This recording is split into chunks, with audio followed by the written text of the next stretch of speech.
Welcome to the Born Unbreakable podcast. I'm your host, Coach Des, mindset motivator and lifestyle entrepreneur. From lost trauma, disappointments, and devastation to healing, hope, and betterment, what has grounded me is my unbreakable spirit. We all have that spirit within us. Every week, I'm here to inspire you with stories of perseverance and growth. My mission is to help you crush self-limiting beliefs and to be unapologetically you.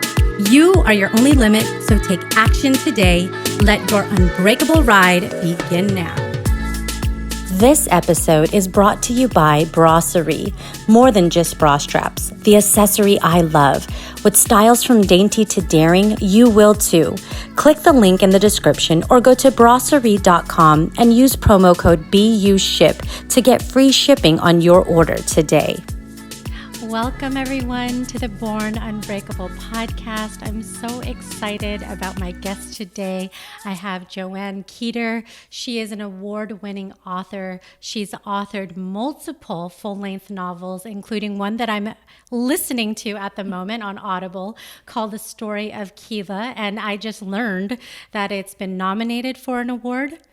It's actually a finalist for the Page Turner Awards. Yes. Oh, that's amazing. And you've gotten a number of different awards for the work that you've done over the years, so it's so exciting. And you've also authored Welcome to Torrey Falls, so I'm excited to... Piney Falls. I was thinking of Torrey Pines.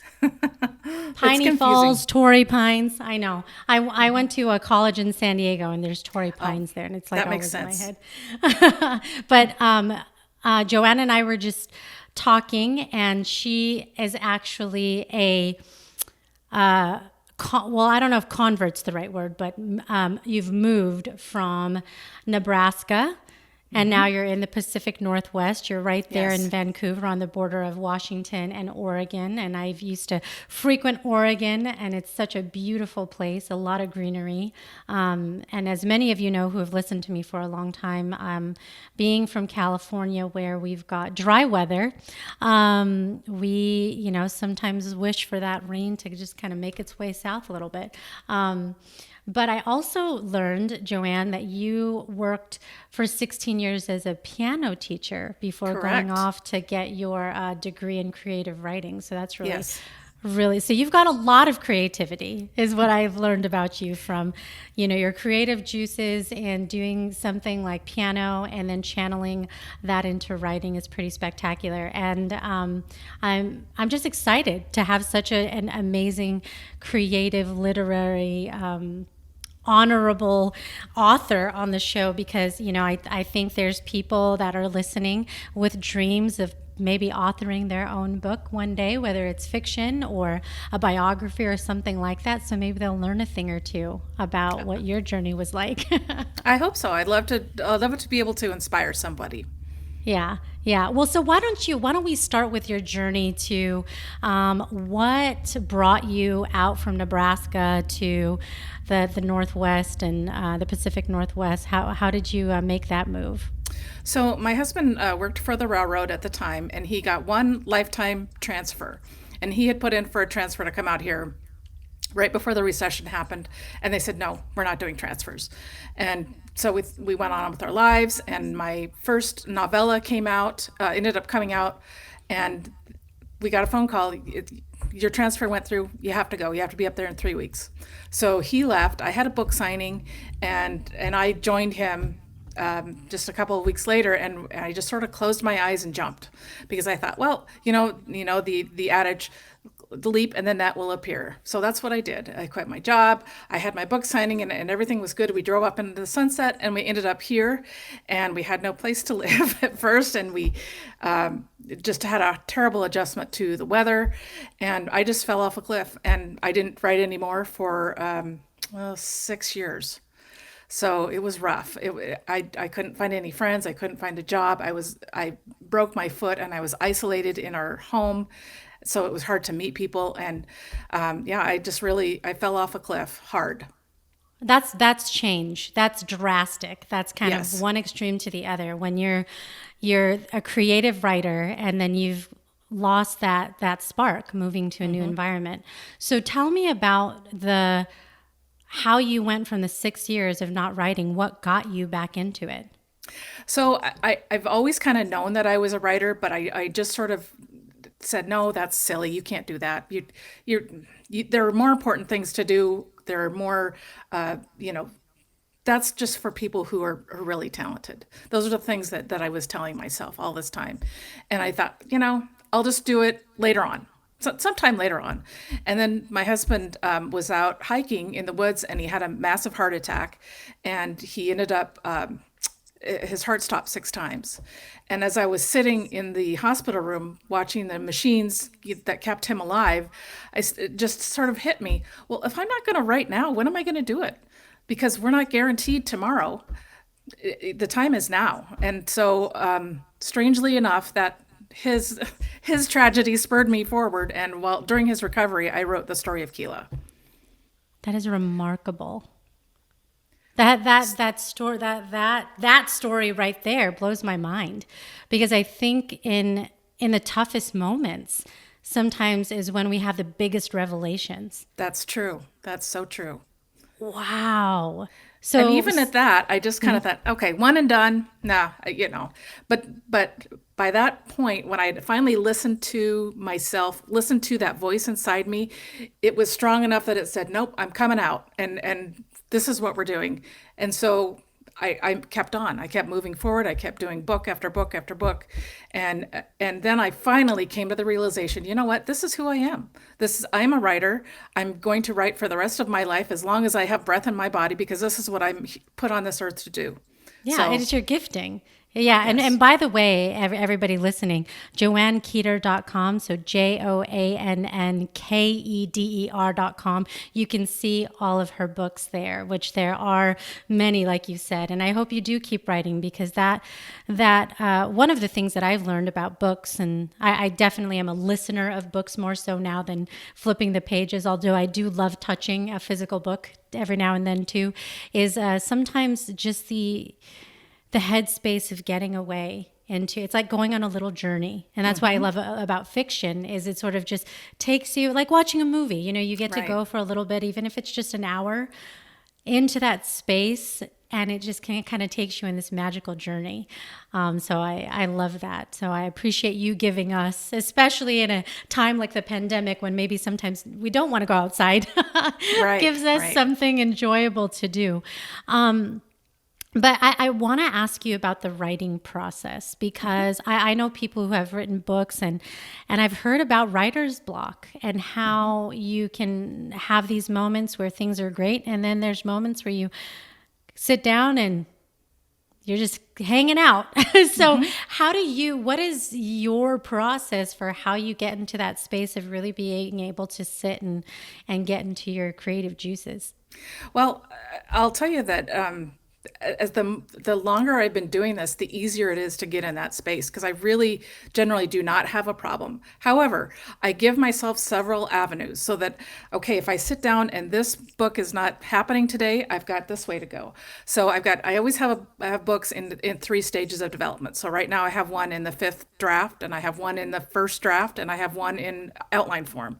So if I sit down today to write and I'm not feeling the one that's in 5th draft, I'll go to the next one, and I'll go to the next one, or I'll do marketing, or I will clean up files, because that's part of writing too, is just making sure you've got things in order. And I think if it just seems all too overwhelming, just give yourself 20 minutes, but what you have to do first is set yourself up the day before. So say, tomorrow I'm going to write about my characters. I'm going to write everything I know about my characters in my book. And that may continue for days to come. But that gives you something so that when you sit down, you're not just staring at a blank piece of paper and saying, well, I don't know. You've got a project. This is what you're going to accomplish today. You've got a goal. Yes, that you said. A goal. So Thank you. That makes a lot of sense, because otherwise I can imagine if you don't do a little bit of that, it can be overwhelming. Where do I start? I've barely got 3 pages here and I'm trying to write a whole book. So that's... Yeah, and that's not something that anybody should worry about, is a length. It's just about giving yourself first of all, giving yourself permission to do it, and then giving yourself the tools. So, there's something called the snowflake method that I found very helpful. And that breaks everything down so that you can just do one step at a time, however long that's going to take you. And that's really nice because then you sit down, okay, this is my project for today, kind of like a homework, like you're in school and this is my homework. Yeah. I think that's the most, I use that quite a lot for my process in the beginning. And I found it very, very helpful. That's great. Yeah. So you don't put pressure on yourself to give yourself unrealistic timelines. Right. You give yourself the space to actually really write for as long as you feel you need to until you Right. move on to the next part of the project. Yeah. What inspires you? Like when you're like, let you take us back to one of your recent works, like the story of Keela, for example. How do you get inspired to create the characters and, make the storyline?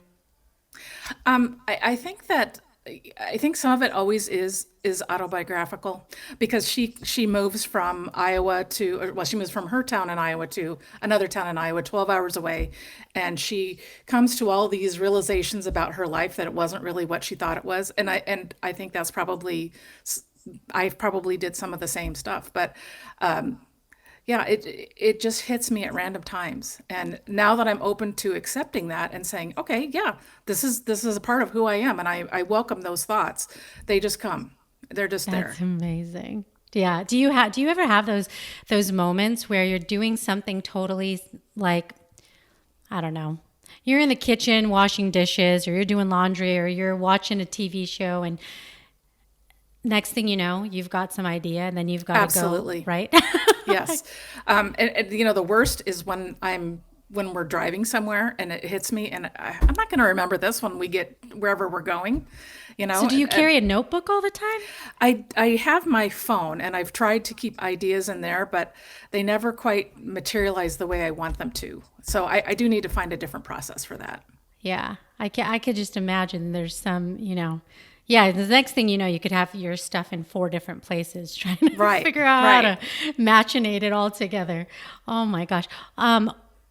So have you always been a creative? Like, did this start from childhood for you? It really did. It really did. Even though I think there is maybe there's some research on this, but don't quote me. But I believe that children in the 4th grade, maybe if you ask them what they want to do for a living, that's their true identity. That's before the world has really gotten to them and beat them up a little bit. And when we were getting ready to move, I found something that I had written in the 4th grade, and it said, "When I grow up, I want to be a writer." So Whoa. I knew it. It's just that I've pushed it away for so long that I thought that was gone. But yes, I started out when I was probably I'm going to say 7 or 8, and I started writing stories, and I would give them to people for Christmas. So those would be my Christmas gifts. And then when I was 12, I wrote my first novel, and that was about a little girl that ran for president. She and her vice president, who kind of looked like Charlie Chaplin. Don't ask me why. And they ended up, winning, and all the chaos that ensues when a kid is president. But type that out on the typewriter with my 2-finger typing. 12 years old and you wrote a novel. Yeah. That's amazing. Yeah. That is Yeah, so so- cool. Okay. And still, I didn't think, I'm not a writer. No. And you told yourself for so long that. Yeah. And clearly, with as many books as you've written, you are. So, Yes. but I think we do that, right? Do we not tell Yes. ourselves when our Absolutely. natural talents are trying to manifest themselves into the world, we somehow suppress them with our own mental blocks and We can be self-talk. our worst enemy. Yeah. So I love what you said just a little bit ago about, don't worry about how long, the book is and that things like that. As you've done this obviously several times now, how long does it take to write a book? Does it really just vary depending on what It you're does. working on? And because I have the time to do it every day, I try to get things done within 4 to 6 months. Now that's slow. There's a lot of people that can write a novel a month. There are some that do, 4 a year. My comfort zone is about 2 or 3 a year. So, Yeah. But it takes as long as it takes. I know people who have been writing one novel for years, for many, many years. And it's just, it takes whatever it takes for you. Whatever your process is not wrong. Wow. So I'm curious about the team that you need when you're writing a book. So, you've got an editor and a publisher, and there could be a bunch of other people. How do you go about that process of finding a team? Do you tend to work with the same team? Do you work with different people? So my novella, The Something That Happened in Pepperville, was published by a publisher. And then with The Story of Keela, I started sending it out to publishers. And again, I was in the mindset of, I want to see this published in my lifetime. And I don't know what my lifetime is. So I just decided I would go ahead and self-publish. So that is its own learning journey. There's so much to know. And there's so many levels of self-publishing. You can just publish it and have it for yourself, and that's fine. That's totally fine. You can publish it and want other people to read it. You can publish it and want it to be, a top 100 book. There's all sorts of different things you can do, all metrics for success. But for me, I really wanted to sell a lot of books. So that requires for sure an editor. You need a beta reading team. So they will read your book before it goes to the editor, and they'll say, hey, this doesn't jive with chapter 8. And so you go through and you make those changes. And then I send it to my editor. And I've had some changes in editing. It would have been nice to have the same team, but we all learn, change, and grow, and this is what's right for me right now. So I'm working with a newer editor, and then you have to hire a cover artist. So I've got a person who does, two different people actually, who are doing my covers, and then I learned how to do the formatting myself. So I've started that. But otherwise, you would have to hire a formatter to have your book formatted for paperback or Kindle. So it's a lot. Yeah, it sounds like something that you don't do overnight. No, you shouldn't. I mean, No. Again, if you're just wanting it for yourself, great. It's very easy. Amazon makes it so easy to publish. So if you just want to get it out there and say, hey, I did this, that's okay. Just write something, submit it on KDP is what it's called, Amazon KDP, and you'll have it published within minutes. That's amazing. And I love that. I love that there are those different avenues, because like you said, sometimes there is that, I've got this on me in my head and my heart, I want to get it out. And then there's a bigger aspirations where people are like, Right. New York Times and, different things. So Absolutely. Sounds like there's a lot of, Success looks different to everyone. So I don't think and for a while I really tried to pattern myself after other people, and I can't. My journey is my journey. It's not anybody else's. So this is where I am. Yeah. Oh man, I'm so happy you said that, because one of the messages on my show with Born Unbreakable is to be unapologetically you, which is Right. You've got your own flair, you've got your own view of how things are. And I love the idea of getting inspired from others, and in your case, other authors, other writers, but you've got something special that is yours, Yes. and so that, I think, embracing that unique gift and those talents that we have is such an important part of any creative process, whether Right. you're a writer or some other, kind of gifting, is remembering that in our journey. Because I think it's easy to forget, and it's easy to kind Totally. of look at, someone else and go, oh, no wonder. Like if I did that, then, ABC would have happened. And I Right. think it's a hard rut if we get stuck in that Absolutely. mentality.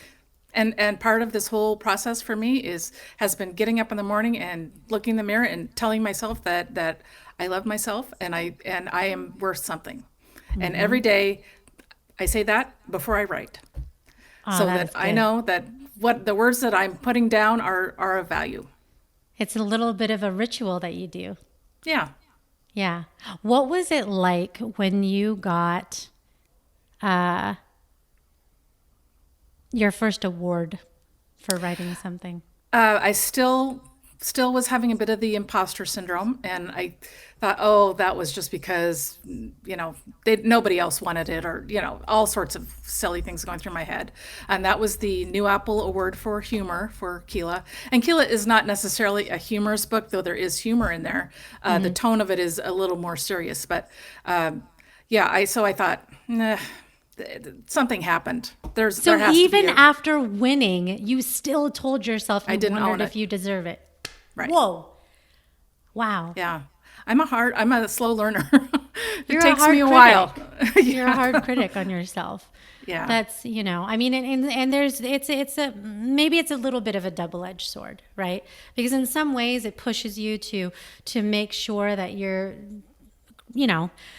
crossing every T and dotting every I, but then at the same time, it can be beating yourself up a little bit too much. So, Right.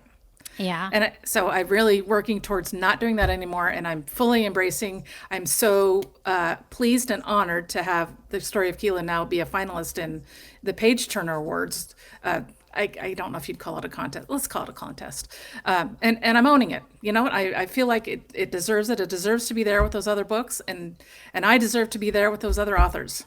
Absolutely. Well, it is a serious tone because, as I mentioned, I started listening to it. I like listening to books because the characters, the voices, that when they change, I love the tone of the voice. It's like, oh, it's this character now because the voice changes. It kind of, it makes characters come to life. And I think that's so fun about listening to books. It's a little bit different than, when you read it, you're not sure. Like, I wonder what they would sound like if that person was, talking. But that's been a fun experience listening to your books. What does your family and friends think? Like when they got their hands or ears on a first book that you've done, what was their reaction to you? I think the most common one has been, I didn't know that was inside you. And I don't know if that's a compliment or, maybe they think I'm really twisted now. I don't know. Like, oh, that came out of your head? Really? Yeah. Especially now that I do murder mysteries. Yeah. Okay, so yeah, now we're gonna, get into this little connection here because I love like crime stories and things like that. And it's not because I think crime is good. I think that I like the psychology behind it. I like the storylines, the plots, the characters, whether it's fiction or real. Well, and sadly, I mean, the real ones kind of are maybe not so uplifting, right? Because you don't want these different things to happen, but it makes you think, right? I think that's the beauty of stories. So what drew you to specifically doing things like mysteries and crime? Those are the kind of shows that I enjoy watching, the Law and Order and the, Me too. I'm really drawn to those shows on television. And as you say, the psychology of it is really fascinating. And one thing I forgot to mention is that as a part of my team, I've always had someone who is a psychologist or a psychiatrist because I'm fortunate enough to know those people, and I can send them my characters and say, would this person do this? Is this a realistic thing for them to be thinking or doing? And they'll say yes or no, and I will change my character to their specifications that this is how this would work. I appreciate you hearing that from an author, because I think that so many of us as the consumers of stories don't realize how much work behind the scenes is happening to really bring something that has that much heart in it, because you could just say whatever, Right, I mean, you didn't right. have to necessarily check in with a professional, but the fact that you do that makes it even more intriguing. And the other thing, I have Facebook has been a wonderful way to reconnect with people that we never thought we would ever see or hear from again. And so I ended up reconnecting with somebody who was in my 5th grade dance class who happens to be a doctor. And so now I anytime, there's a murder, I'll send it to her and I'll say, okay, should we do this, or is there a better way for this person to die? And she's had some great Should comments. we do an autopsy now? Yeah. What should the report show? Is that Yeah. realistic? Like, Yes, if I die and someone goes and reads our conversations, please know they're all fiction. They're all fiction. I do love that. The disclaimer when you listen to a fiction book, Yeah. it's like this story. I mean, even, I probably have watched all 20 seasons of Law and Order. Me too. More than once. More than once. More than Love Elliot. Love Livia. Olivia Benson, seriously, Mishka Hargitay, I would love to meet her one day. I could, on any given day, have Law and Order playing in the background all day. Just Me too. as long as I could hear it, I hear what's going on. I could do chores am all with around you. the house. Yep. I don't know what it is. I just have always loved that. I think it's so, I think that's so cool. What is one of the pieces that you're most proud of? I'm sure you're proud of all the work that you do, but is there anything that stands out as like a, whoa, when I look back at that is just something that I would, Well, I'm going to say the first Welcome to Piney Falls, the first book in the Piney Falls series, because I did a lot of research on it's a dual timeline, and part of it takes place in the early 1900s, and they're two immigrant women from Scotland, and I did a whole lot of research on Scotland and as well as the early atmosphere in the United States that they would have encountered. And so I guess I'm really proud of that. That was not to say that any other books are any easier. It's just that this was more historical research than I had done. Yeah. I think anytime there's like a dual timeline going on, that's really fascinating. It's taking you back, and then now you're forward, and you've got the whole dance back. It adds another element of dynamics to a story. Oh, that's just so cool. So what is next? Like you were talking about 3 things that you're working on now. Tell us more about that. So the next book to be published will be the 5th book in the Piney Falls series called The Twisted Stitch Society. And yes, some very, very twisted ladies. And then after that will be the sequel to the story of Keela, called Sunflowers and Secrets. And after that will be the 2nd book in the Charming Mystery series. And I'm drawing a blank right now what that's called. Tangerine Dreams, I think. Tangerine something. Yeah. Oh, that's good. I feel like listeners right now should start some book clubs. Yes, please. With your books. Yes. I really think, especially with the series, because you can kind of, I love, I would like to get back to book clubs. So I think maybe I'll pick the Piney Falls series to start with, because I love the processing, the kind of juicing that you can do when you talk to other people. It's like, did you see that coming? Because I wasn't sure about that. And you won't. Yeah. Yes. I love both that. In Keela and in Piney Falls, you won't see the ending coming. And I have done several book clubs. I love, love, love zooming into book clubs because I love to hear what people are thinking when they read. Yeah, because that's the process, right? That's the beauty of it. It's the same thing when you watch a series or a movie, and you're like, for sure. I mean, I'm watching something right now, and I'm like, oh yeah, that person's totally the killer. I mean, and you're wrong. Like, you're like, no way. And things just take this twist and this turn, and you're so enraptured in it that you can't stop. And I think that's what I love about the kind of stories that you write, is because it's the page turner of like, well, I can't stop now because I have to know what happens, and then all of a sudden hours later you're like, okay. So I'll let you in on a little secret. And I don't know if everybody does this, but I do this.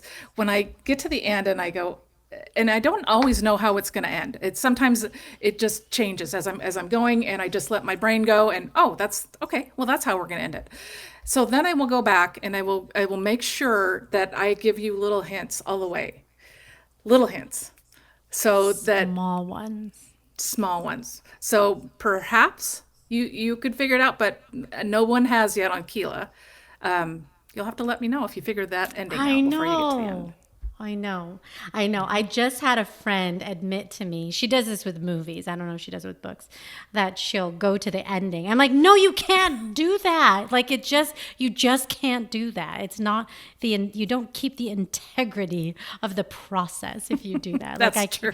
I just feel like that's a crime right there. You know? Absolutely. So Yeah. okay, so you watch crime, and obviously you write these different stories. When you personally read books, what kind of books do you like to read? So I have this great fear of accidentally plagiarizing somebody. So I have sort of cut myself off. I used to be a voracious reader. I read all the classics. I read everything. And now I stick to autobiographies because I just don't want to. Can't steal those ones. Right. Right. Right. Yeah, I do. Would you write an autobiography? For me, Yeah. I have quite a lot of interesting stuff in my life, and I sat down and tried to write it once, and it was just too close. So maybe, and I was writing it fictionally. I mean, but it was my life. Yeah. And some of the stuff is just like, people wouldn't believe that that's even true. But so that's why I fictionalized it. But I would like to have my story, at least, if not published, but at least privately, so that my children would know of my journey. Yeah. Because I think those are the things that I think about that now. I don't have my own children, but I have nieces, and they're 12 and 14. And I know that, there's just things in families that you want them later in their life to sit down and, read about stuff of, their ancestry or stories, or maybe things that they wouldn't quite understand now, but, 15, 20 years from now, maybe they'll understand or appreciate it differently. And I feel like there is something in each of us that questions, how do you leave a legacy? And writing is such an incredible way to do that. Whether, like you said, whether it's publicly or privately, I think everybody can make those decisions, for themselves. But I do think there's something special about that because it is something that can be passed on. I'm glad that you brought that up because that was one of my thoughts in the story of Keela, because there are funny little obituaries in many of the chapters, and that was my thinking, is that everybody should mean something. Because I was reading somebody's obituary and it was just very perfunctory: born, died, that's it, no funeral.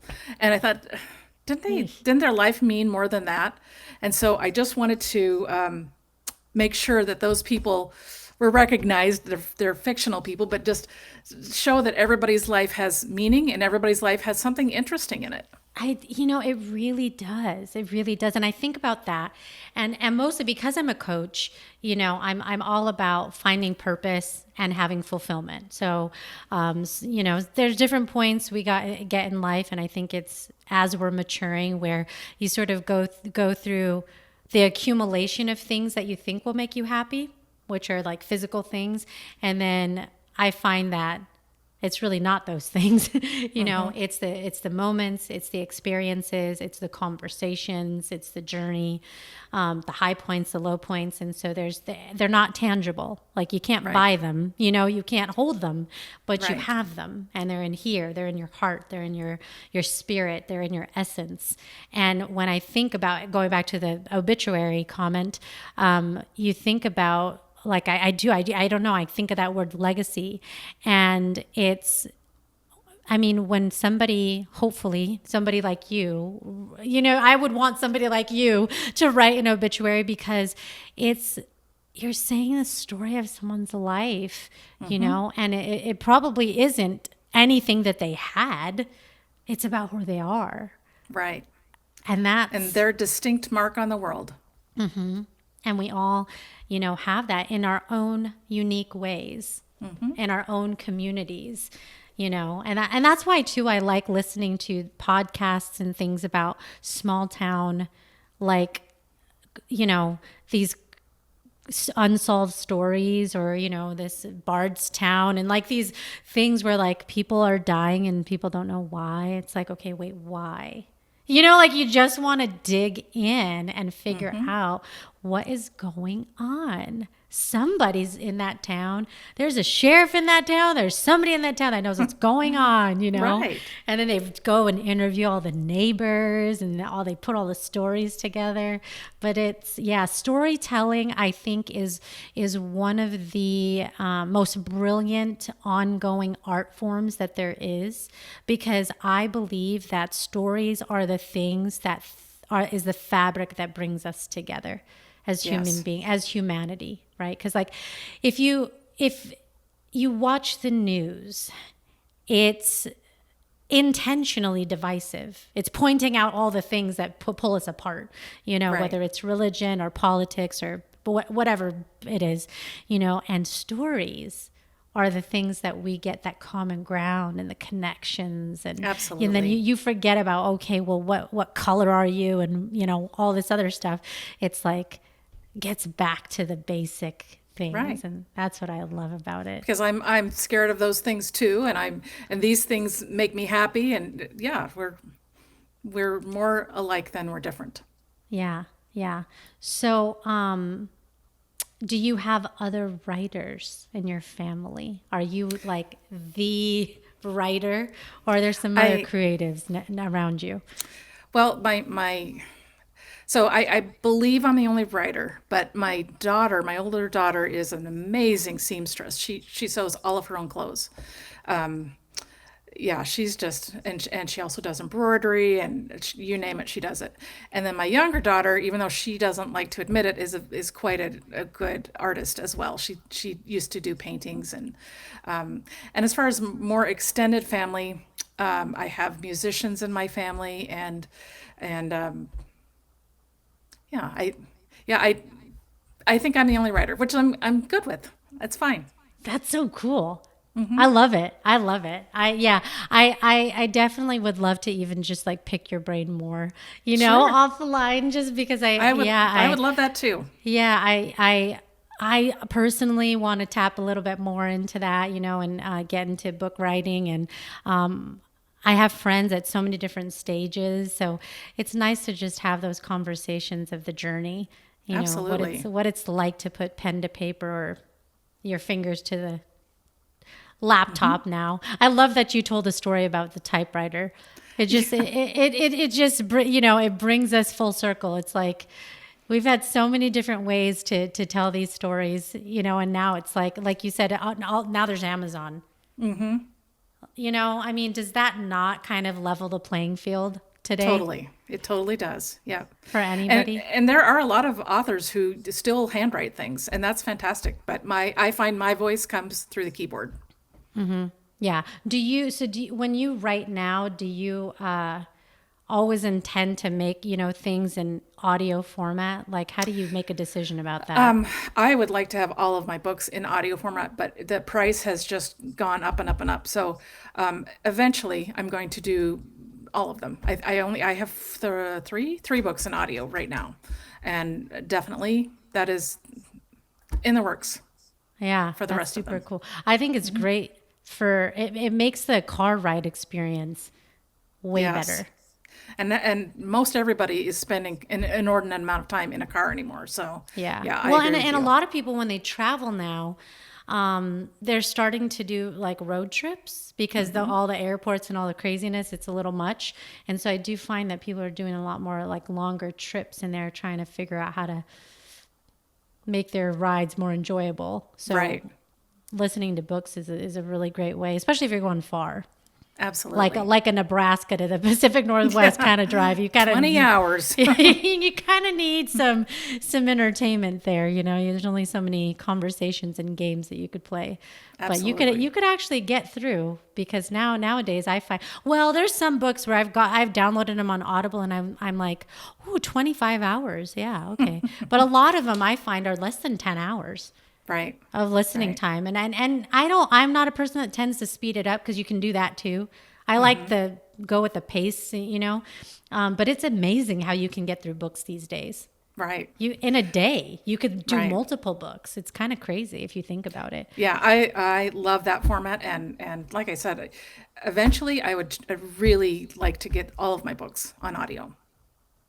That's great. So, but before I jump into my kind of personal questions for you, what advice would you give to someone right now who might be questioning in times like when you have, if when they're like, oh, yeah, I mean, I think I've got something to share. I'm not really sure if anybody would read it. Kind of in that fear space. And what advice would you give to somebody who is trying to break out of that to put their work out there in the world? So the first thing I would say is that the fact that you're questioning means you have a little voice in you telling you that you should write. And that voice is wanting to be heard. So for sure you need to write something. Now, is it important to you that other people read it? I mean, think about that. Maybe it isn't. And that was something also that sort of scared me at first. Well, what if people think this is stupid or this is stupid?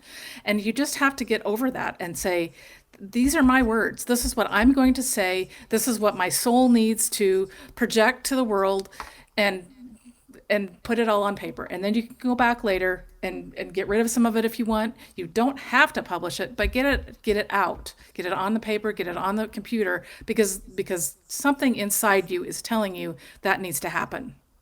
And then later on, if you want to, work on the next stage, then that's fine too. But they're not. I can't think of the word I'm looking for. You don't have to do. They're not mutually exclusive. I was If you thinking of write that something, too. Yeah. you don't have to publish it. So those are separate things. So at least get started. At least Yeah. get it out. Yep. I love that.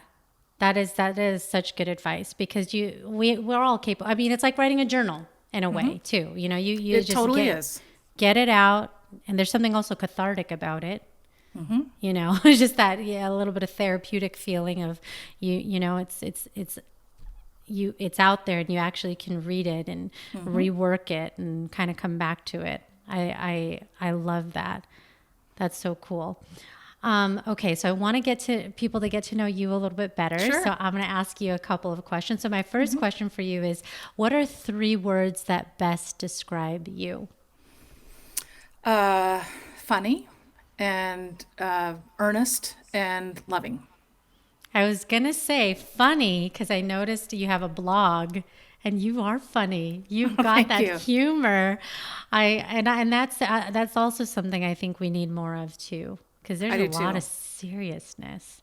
There sure is. And there's a time for that. There's a place for that. But I think humor is when as cliche as it sounds, when you hear laughter is the best medicine, I still really feel like that's true. Me too. So, Absolutely. Oh, I love that. Okay. What is something about yourself that you're working on improving?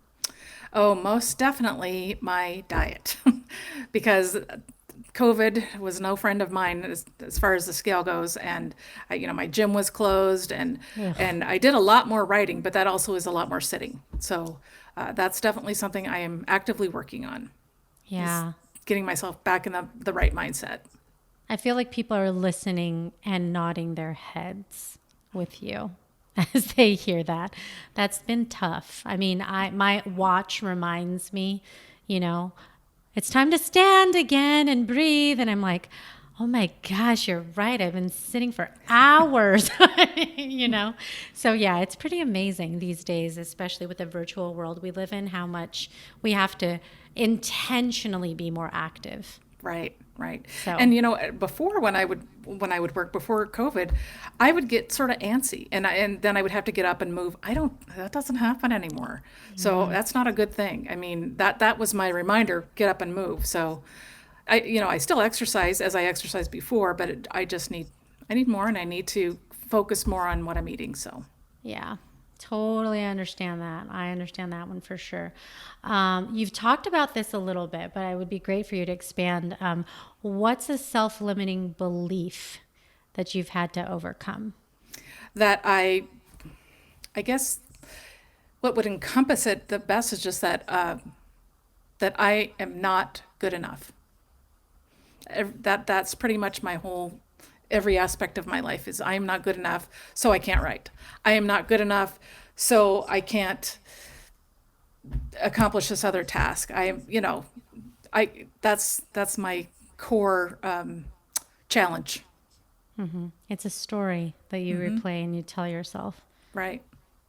I know. It's and it's one of those things where I talk about like a mindset gym, basically. So, people go to a physical gym and that's where you work on your, keeping your cardio, heart healthy and different things. But you also have to have a way to continue to create a positive mindset, because Right. we do those loops.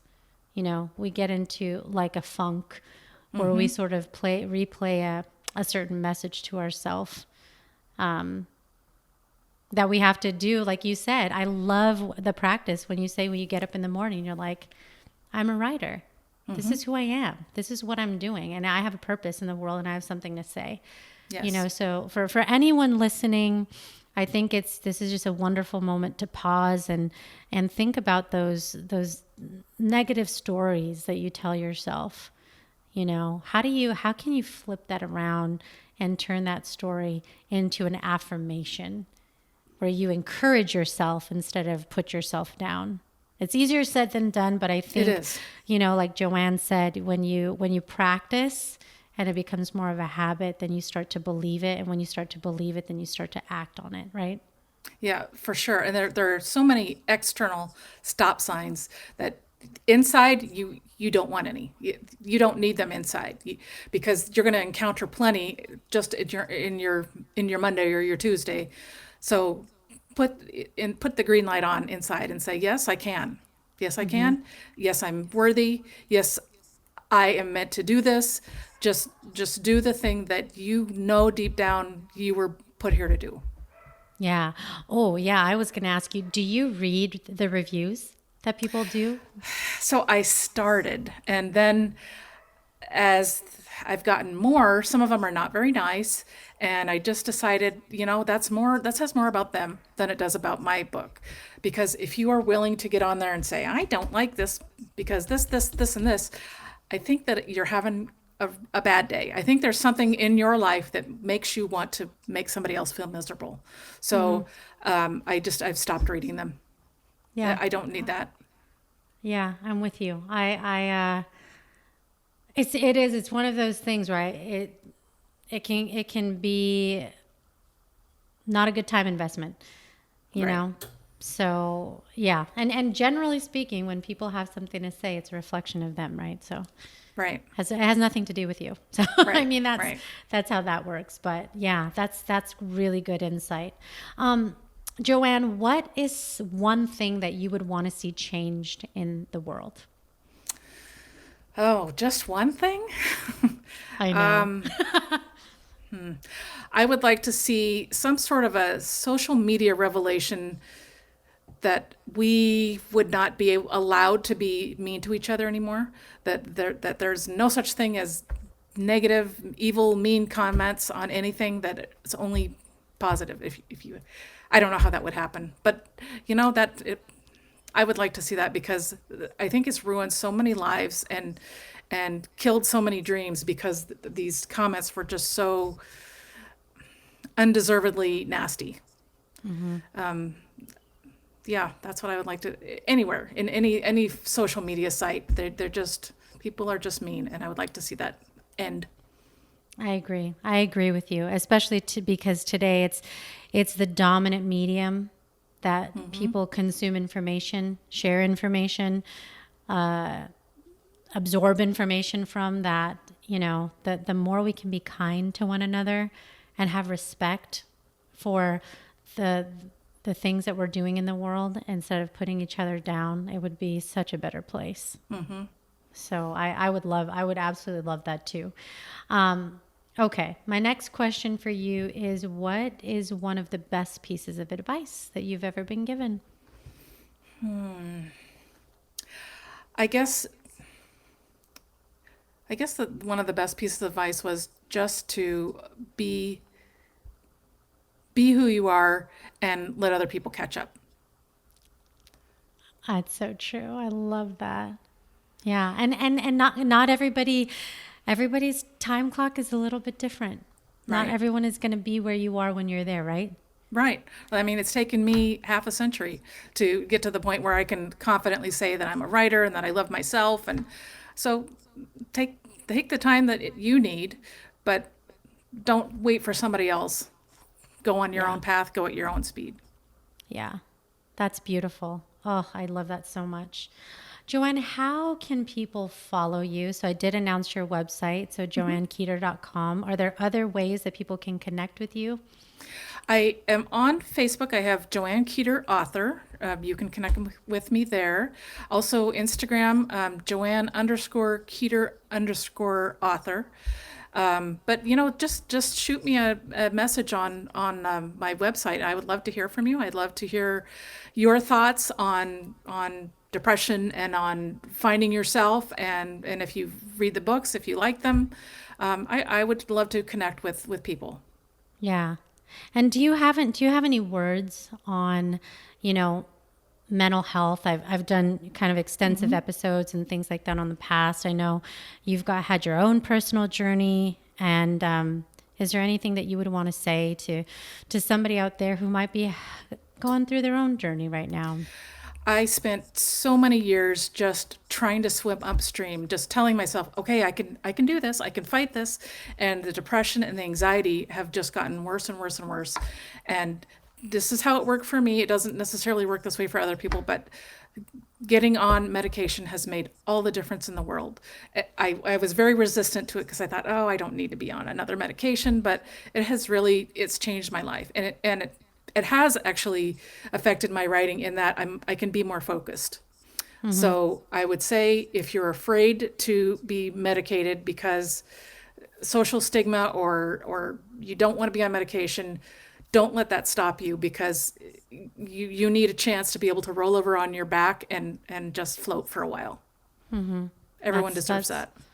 That's great. That's great. I'm really glad you said that, because I do think that there is a stigma and there's fears of, oh no, what if you, and part of it too is the way that certain things are promoted in the news, especially Right. like, you know, we see all this negativity around opioids, or, you know, like, oh no, something bad's going to happen, or I don't want that, or medicine is going to, you know, be bad for me. So I'm glad that you are acknowledging how helpful it really is. Yeah, What are it's the go ahead. what other support would you say is important to have when you do face depression and anxiety? A counselor, if you can get one. I know that they are cost prohibitive for a lot of people, unfortunately, in this country. But if there's any way that you can find a counselor or people who are willing to listen to you, may not necessarily be a family member. It may be somebody you barely know, but if they're a person who's a good listener, sometimes that's all you need, is just to get those words out and just to hear them and hear that, oh, that sounds really bad, so maybe I shouldn't be thinking those things. Sometimes that's a help. So I would say a counselor, find a support group if you have one or have the need for one. I'm sort of an introvert, so that's not really something that would be a good thing for me, but for other people it may be. Be honest with your family and tell them how you're feeling. That's a brave step too, but it's just so much easier than trying to keep a secret and hide things. And you've got enough that you're dealing with. You know, you're swimming hard. Don't give yourself a bigger current to swim in if you don't have to. Try and make things a little easier around the sides if you can. So I think, yeah, I think those are the things that I would suggest. And look, I know that that's not realistic for everyone. Some people have families that would disown them if they knew they were having mental health issues, and I'm so sorry for that. But find someone in your life that is willing to listen to you. Because you do matter, and people do Absolutely. care about you, and there are resources and there are people. You know, maybe it's not every person that's around you, but absolutely there is a handful of people that you can trust and get around that can be there to support you mentally, because I do believe that now more than ever, mental health is incredibly important. Absolutely. Just as important as it is our physical health, our mental state, is the things that, connect us, like we just talked about. So that's so critical. But I'm so grateful, Joann, for you coming on the show. It's been amazing talking with you and just learning about your journey in writing. And I just, anybody listening, I would encourage you to, I hope that this episode inspired you to tap into that creative spirit, whether it's writing or it's piano or it's, something else that's in you. Sadly, the story listening about your husband, tomorrow is not promised. We don't, there isn't a magic ball, that tells us when our time is. We do know there is a time, like we know that much. But so we do have to live and just take that brave step of doing the things we love, because that's where we get joy. Mm-hmm. Absolutely. And you deserve joy. Everybody deserves some joy.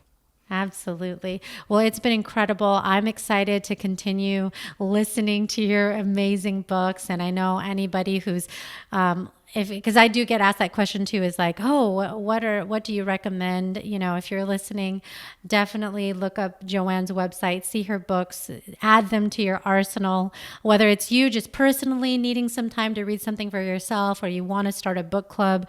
It's such wonderful content to hop into. So definitely encourage people to do that, because it'll be worth your while for sure. Thank you so much. I really appreciate your having me. This was just such a great experience. Awesome. Thank you so much, Joann. I appreciate you. I appreciate you too. Thank you. It was such an amazing experience to interview Joann Keder, award-winning author, and honestly, dive in and learn more about the writing process. It has always fascinated me. I've always had such admiration for people who write and author any kind of books. I am a certified nerd and read everything from fiction to autobiographies to crime and everything in between. I have a pretty extensive library of physical and audio books. So to just be able to dive into the mind of an author like Joann, who is writing all the time, probably every day, was such an amazing experience, and honestly, very inspiring, because I have been on a personal journey of the books that I want to write. And she had a wonderful conversation with me after the interview, where she just had such great encouragement to help me think about the writing process and go forth and do that, and not, put too much pressure on myself as far as time and length and all of that. So I am going to do that. I am going to start writing and get deeper into the journey, because I think it is such an amazing way to share with the world. Obviously, this podcast is awesome, but being able to do a book is just another way to share learnings and all of that. So if you are in that boat, where you want to write a book, I would encourage you to check out joannkeder.com. Check out the show notes for the link, and she actually does have resources on her website if you need a bit of inspiration. Like myself, I personally am going to revisit some of those resources, but also check out her material. I do think it is a time when we need to take a break and get out sometimes from our funk or our just day that we've done so much or we've had stress, to be able to delve into a good book is always a nice way to take a break and to learn something new and make you think about things differently. So her books are great. I've enjoyed listening so far. JoannKeder.com.